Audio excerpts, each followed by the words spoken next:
All right, YouTube, how you doing? Welcome back to the channel. It is Wednesday, October 25th, and we got a decent-sized NBA slate to jump into in today's video. We're going to go through each and every one of these games. I'm going to give you my lean or leans on the games, but as always, all my final plays, so I'm actually rolling with myself.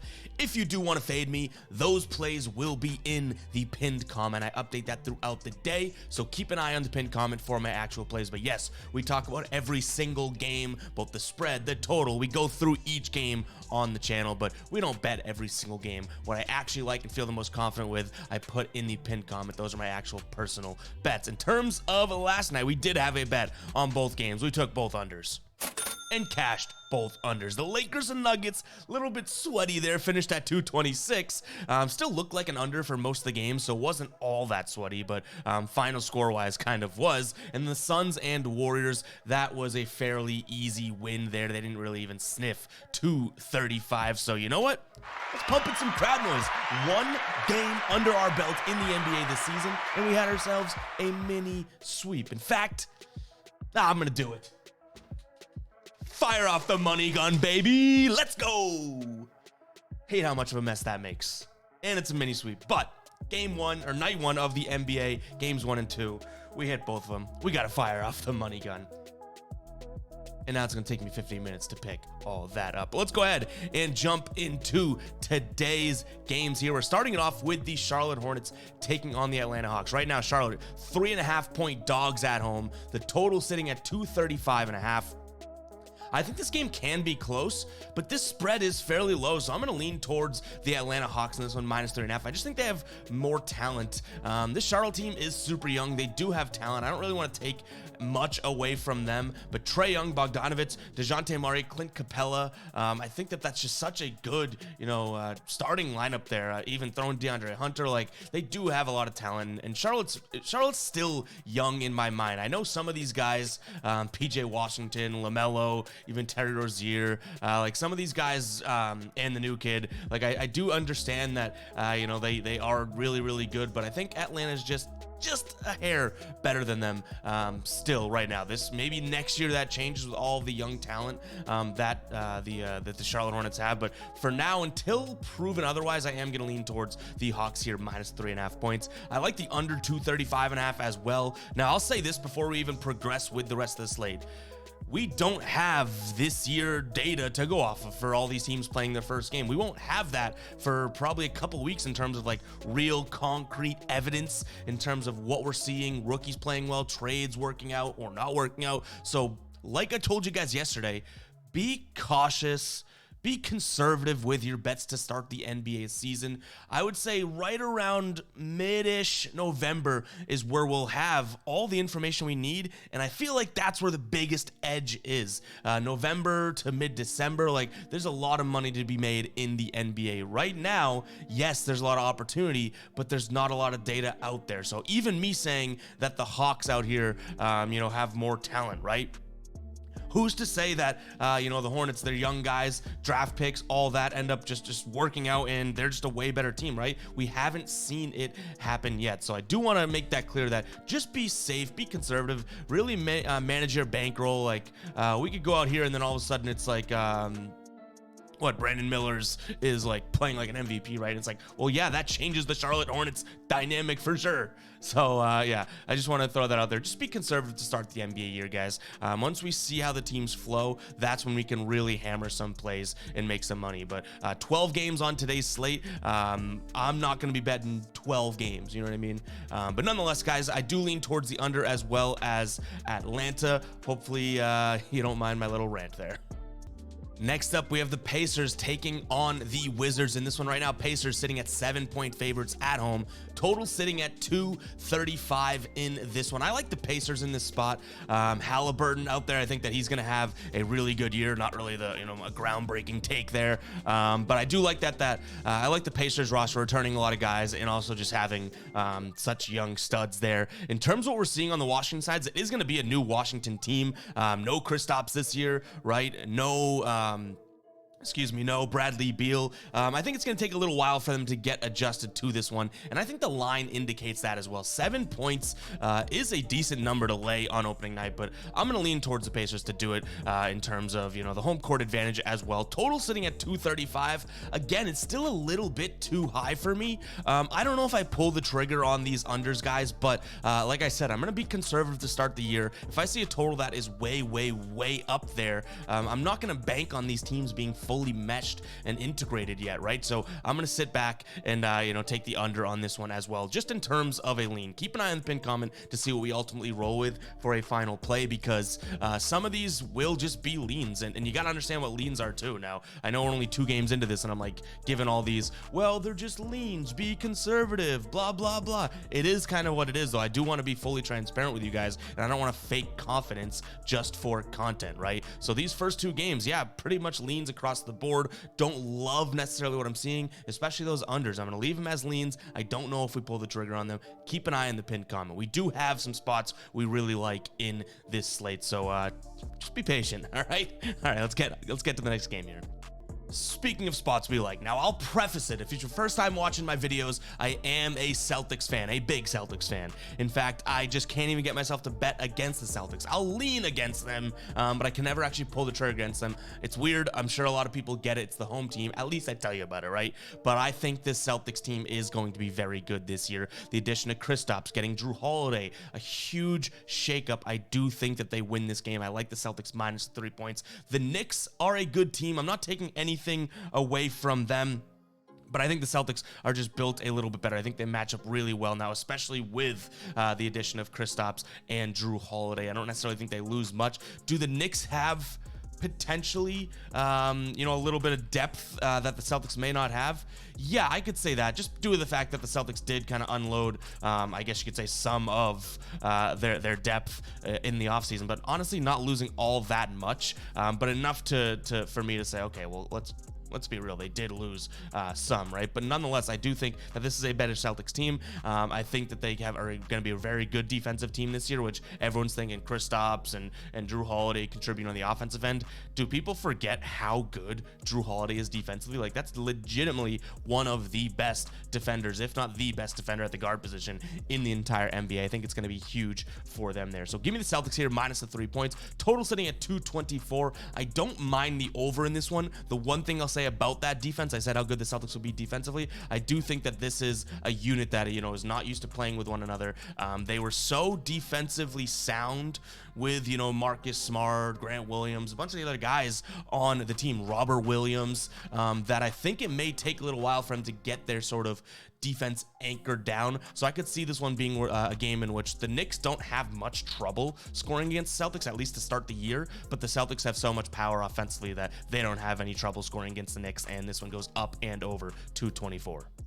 All right, guys, before we continue on with the slate, I do want to talk to you about Outlier. If you haven't checked out Outlier yet, you need to go check it out. You can get 7 days free with the link in the pinned comment. After that, it is $19.99 per month. But if you use it correctly, it will pay for itself in no time. I am on the player prop screen right now, and what I love about this is you can look at player prop trends here. Last 5, last 10, last 20 head-to-head, this year, last year, and go through and analyze this. We'll look at Tyrese Maxey, for example. He has had under 4.5 assists in all 10 of his last 10 games. You can see last year he did it in 70% of games here too. Against the Celtics, or against the Bucks, excuse me, you could see where they rank defensively. You can go through, look at his minutes, all that stuff, guys, and also just go through all of his lines. You can also identify which sportsbooks have the best deals for this pick. I love Outlier, guys. They have tons of cool tools, like their EV tool, which is brand new, the Boost tool, which is brand new, the arbitrage betting, which is new, and you can also just go through and look at games as well on this. If you want to check out Outlier and you have not yet, you need to go check it out. I don't blow smoke up your ass, right? You guys should know that by now. Every tool I use, and we don't promote many brands, or we don't have many brand partnerships on the channel, because I'm very particular about what I want to promote to you guys, right? This is a tool I literally use 1 million times per day. I'm not just selling you something. Yes, does it benefit me if you guys click the link and go purchase? Yes, I have a deal with Outlier, but this is such a good tool. I was using Outlier, they saw me using it, then they reached out, so I was using it before working with them. Go check it out, guys. That link is in the pinned comment. You get 7 days free. Why not go test it out for 7 days free? If you don't want to do it, then just don't continue with your subscription. I'm sure they don't like me saying that, but go try it out for 7 days. The worst thing that happens is you fall in love and you're like, damn, all right, fine, I'll sign up. You know what I mean? Go check out, guys. That link is in the description. Let's go ahead and get to the next game. We got Orlando taking on Houston here. Not all that excited, I guess, for this game, unfortunately, but I'll lean towards the home team, Orlando, here. I think that they have some young talent, some exciting players as well, so I'll lean towards Orlando minus the 4 points, and I don't see this game being very defensive, so I'm gonna lean towards the over here as well, over 222.5. I would have honestly put this game more around the 227 mark, so there is some margin there in terms of what my model says and what the game total came out to. So give me the over 222.5 as well. All right, next up, we have the Nets hosting the Cavs. Nets underdogs in this one, +1. Total sitting at 221. My first immediate lean to this, and this has a strong chance to be a final play. I love the over 221 in this spot. I think everyone knows at this point, and maybe they don't, but they should know that Cleveland has scorers in Darius Garland, Donovan Mitchell, Evan Mobley. Like, that is a very good sort of young three. And they have plenty of other role guys as well to throw in there too, like Karis LeVert is a good example of that. But on the Brooklyn side of things, I think people forget how good Mikal Bridges is, how good Spencer Dinwiddie is, how, dare I say, good Thomas is. Like, he had a really good run late in the year too, right? Like, there are scorers on both of these teams. The one drawback and why this total is so low is that, yes, they do have some pretty damn good defenders on these teams as well. But I think that defense takes a little while to sort of form into that cohesive unit. And again, these aren't like team offenses, so don't get me wrong. If this was a team offense, I'd be like, well, team offenses take a while to sort of, mesh and jive and gel and score a bunch of points. All those guys I listed, Garland, Donovan Mitchell, Dinwiddie, Mikal Bridges, all these guys can just get a bucket on their own. Like, they don't need to play team offense to score. So if you have a bunch of guys that can take their defender off the dribble against defenses that I think will take a week or so to sort of jive, I love the spot for and over. In terms of a spread lean on this game, I think I may like Brooklyn just because they are at home, but I like the over. I like points in this game more than anything else. Next up, we have Miami taking on Detroit here. Miami at home as huge favorites, -9. Total sitting at 219 in this spot.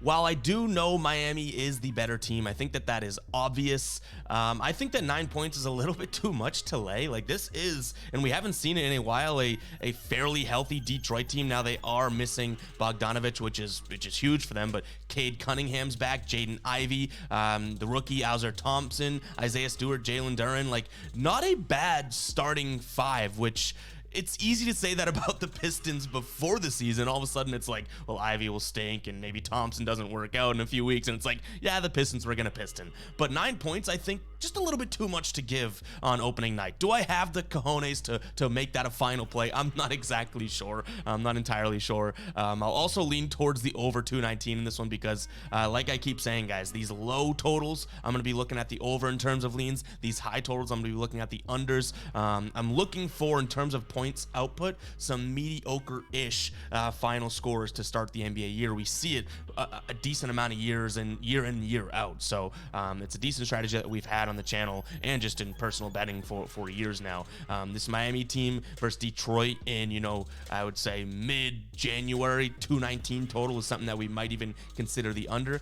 To start the year, I don't mind the over here. But again, for whatever reason, I like Detroit plus the points here. I don't necessarily think that that's going to be a final play because I don't know if I have the balls to pull the trigger. But hey, I've done crazier before. But keep an eye on the pinned comment.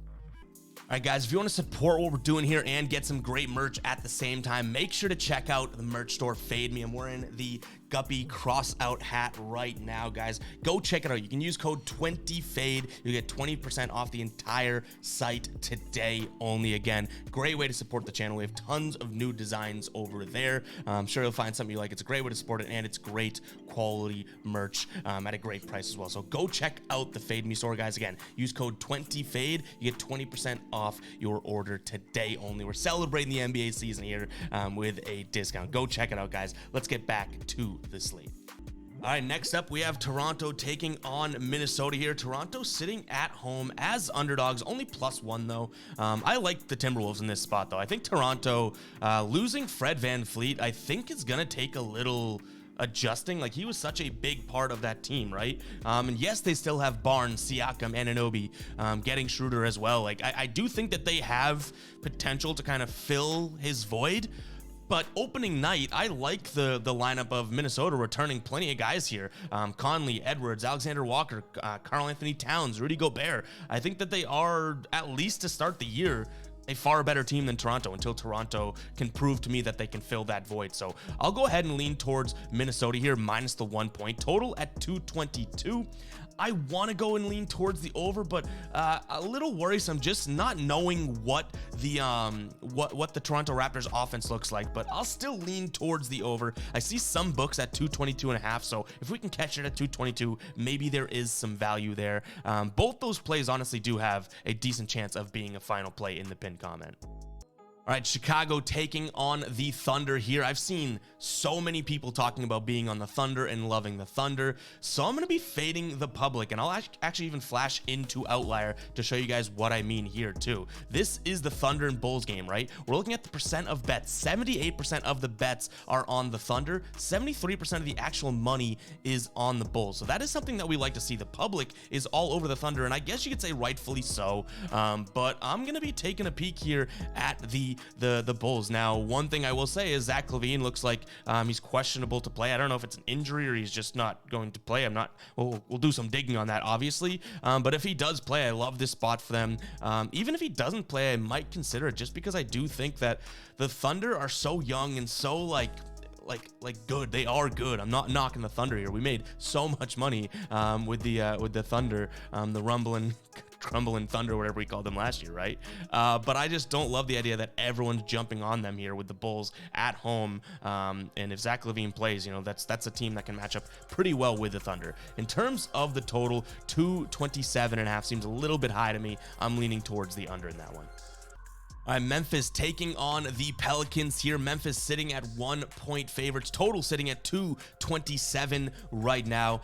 Marcus Smart now on the Memphis Grizzlies. They don't have Ja Morant tonight. I will say, I think that this team, you know, last year, if my memory serves me, I don't have it in front of me, but played pretty well without Ja Morant. And you can get them right now, you know, just taking an alternate spread at -1.5, which is essentially a very similar thing to -1, right? For +105 on BetMGM. So I'm actually gonna lean towards the Grizzlies. Do I think that they win this game? Yes, but it stays at think. Like CJ McCollum, Brandon Ingram, Herb Jones, Williamson's, Valanciunas. Like, this is a healthier Pelicans team than we've seen in quite some time. They could definitely go out there and win the game. I wouldn't be surprised. So if you're on the Pelicans, don't let me talking about this throw you off. I just like the value at Memphis winning by 2 points here at home in a home opener for plus money, you know. Just take another half point on that spread. In terms of the total, 227. I've actually seen it on 227 and at 227.5 over on BetMGM as well. I like the under here in this spot as well. So give me Memphis -1.5 for +105 odds, and then the under 227.5 for -110 in terms of my leans. Utah taking on Sacramento here. Utah sitting at 1.5 point dogs at home. Total 237. I don't know where I come out on this total. I want to go towards the under because I said, you know, all these high totals, I want to lean under, but we know how Sacramento played last year, right? So I think I stick away from this total, but I do like Sacramento in this spot. I think that they're going to have a pretty good year. You know, very, very, very underrated season last year for them. 48-34, I believe their record was. De'Aaron Fox, Kevin Huerter, Harrison Barnes, Keegan Morgan, and DeMonte Sabonis is a very good and youngish starting five, right? We bet Kevin Herter out the wazoo last year. He cashed plenty for us. I like them in this spot tonight. This definitely has a chance of being a final play, so keep an eye on the pinned comment. I think Sacramento's going to be able to repeat what they did last year, and only -1.5 here. I would actually take them probably up to like -3. You know, that's only one more basket, but you know what I mean? Like, I think that the fact that we're getting 1.5, at least in this dumb brain, is a little bit of value there. All right, the game that it seems everyone has waited for here. We got the Spurs taking on the Mavs. Right now, Spurs getting 3.5 points at home. Total 229.5, and everyone's been waiting for this. Why? Because Victor Wembanyama is on the Spurs here. Luka is a game time decision here, so if he doesn't play, that changes things drastically. But if Luka plays, I'm gonna look at Dallas here, minus the 3.5 points. I think a lot of the public is gonna be on the Spurs just because of the hype about Wemby, and that's fair. That makes sense. That's where like the fun part of sports betting is. Like, I could see people at a bar with their buddies, you know, betting the Spurs just because they want to see the new kid, and he's looked fairly good. Like that block that he had, who did he block? Andrew Wiggins. There's the picture of him blocking a shot that seems like it's like halfway in the air. It's crazy. This kid has so much hype around him, and he is good. If he gets bigger and stays healthy, this guy is going to be good. I worry about injuries just because how many times we see guys that tall not get injured, but I'm not knocking him. I'm just kind of taking the contrarian side of this game in the bet. I like Dallas minus 3.5 points. I could have a little egg on my face when we revisit this tomorrow, but that's got a pretty strong chance, if Luka plays, a pretty strong chance of being a final play. Total sitting at 229. That's where I'll jump on the public side. I don't see either one of these defenses, these teams having great defenses, so I'm going to lean towards the over in this one. If Wemby wants to go out there and drop 50 and help this out, go for it, because I do like the over 229 in this spot as well, which is probably what the highest total that we've taken the over in on this slate. All right, guys, if you're still watching at the last game here at the 21-minute mark, you know what to comment. Go ahead and comment 21. Make sure you let me know that you are a real one, not a guppy, because a guppy does not make it 21 minutes into this video. They watch for 2 seconds, wait for me to say something stupid, which is inevitable, and then they comment some dumb ass crap. That's the guppies out there. If you guys aren't a guppy, go ahead and comment 21 because you made it this far into the video. Last game on the slate, we got the Clippers taking on the Trailblazers in this spot. I don't love this game. But I'll lean towards the Clippers. I don't think that the Trailblazers are going to care all that much about basketball. Scoot Henderson, obviously the newest addition, but they did lose Damian Lillard. So until Scoot kind of proves how good he is, or if he's going to be good, I do think that that could be and probably will be a net loss until he kind of gets up to speed. Like I said, I don't like the spot because I don't like laying 9 points and having the Clippers, who I don't believe all that much in. Now they are fairly healthy, but still I don't believe all that much in. I don't love laying the 9, and I've seen 9.5 points as well. But like I said, they are healthy. Like, rarely we've seen Westbrook, George, and Leonard healthy together, so they could blow out this Portland team, but I just don't think I make it a final play. Total sitting at 227. I've also seen it at 227.5. Do not hate the under there whatsoever. If Portland starts to not score and the Clippers can just slow things down, we know they have Paul George and Kawhi Leonard, 2 guys that can definitely slow the game down. Now, Russell Westbrook could be up 50 and he's playing at 120 miles an hour, right? But they have 2 other guys with the ball, and that'll be ball dominant, that can definitely slow this game down. I like the spot for the under 227.5. And guys, that's going to wrap it up for day number 2 of the NBA. Make sure to keep an eye on the pin comment for all of my final plays when I'm actually rolling with myself, because if you do want to fade me, those will be there, but if you do want to ride, those will be there as well. We'll catch you guys in the next one. All right, peace out.